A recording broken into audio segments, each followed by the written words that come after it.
Next என்னன்னா, forex மார்க்கெட்டுக்குள்ள போகணும்னு நினைக்கிறவங்களுக்கு இருக்கிற பிரச்சனை என்னன்னா, ஃபர்ஸ்ட்டு புரோக்கர்ஸ் நெறைய இருப்பாங்களா? இல்ல எந்த புரோக்கர்ஸ் ட்ரஸ்ட்டு, இவங்கள யார நம்புறதுன்னு சொல்லி தெரியவே தெரியாது. ஏன்னா, இது எல்லாத்துக்குமே இந்த பிரச்சனை இருக்கும். இவன நம்பலாமா? இவன நம்பலாமான்ட்டு. ஏன்னா, ஃபாரெக்ஸ பொறுத்தளவுக்கு ஃபண்ட்ஸ் போடுறது ரொம்பவே கஷ்டம். இந்தியன் மார்க்கெட் மாரி நீங்க அசால்ட்டா பண்ண முடியாது ஜிபேல போயி. ஃபாரெக்ஸ்ல எப்பவுமே ஃபண்ட்ஸ் ட்ரான்ஸ்ஃபர் பண்றது, அவங்க குடுக்குற நம்பர வச்சு, அக்கவுண்ட் நம்பர வச்சு நம்ம போடுற மாரி இருக்கும். இந்த மாரி தான் அதிகமா இருக்கும். ஓகேவா? நீங்க இந்தியன் மார்க்கெட்ல எப்படி அசால்ட்டா நீங்க ரூ. 100 டைப் பண்ணுவீங்க, ஜிபே காட்டும், ஜிபே கிளிக் பண்ணிட்டு போயிருவீங்க. அந்த மாரிலாம் இங்க இருக்காது. இங்க கொஞ்சம் காம்ப்ளிகேட்டடா இருக்கும்.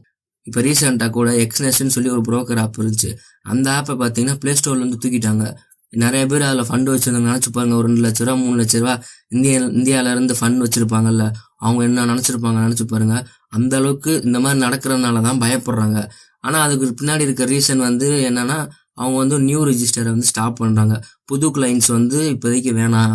நாங்க ஓல்டு கிளையண்ட்ஸ வச்சிருக்கிறோம். நாங்க இன்னும் கொஞ்சம் டெவலப் பண்ணிட்டு, புது கிளையண்ட்ஸ பார்த்தீங்கன்னா நாங்க விடுறோம். அதுக்கப்புறம் பார்த்தீங்கன்னா, நாங்க எல்லாமே ஓப்பன் பண்றோம்னு சொல்லிட்டாங்க. அதுதான் அதுக்கு பின்னாடி இருக்க ரீசன்னு அவங்க சொல்லியிருக்கிறாங்க. வேற ஒண்ணும் நம்ம பயப்படுற மாரி கிடையாது. நீங்க ஆல்ரெடி ஆப் இன்ஸ்டால் பண்ணி வச்சிருந்தீங்கன்னா, அது உங்களுக்கு ஒர்க் ஆகும். ஆனா அப்டேட்லாம் பண்ண முடியாது. இன்கேஸ் நீங்க Play Storeல போய் புதுசா நான் வந்து ஆப் ஓப்பன் பண்ணணும்னு நெனச்சீங்கனாலும் பண்ண முடியாது. ஸோ அவங்க சொன்ன ரீசன் பார்த்தீங்கன்னா அதுதான்.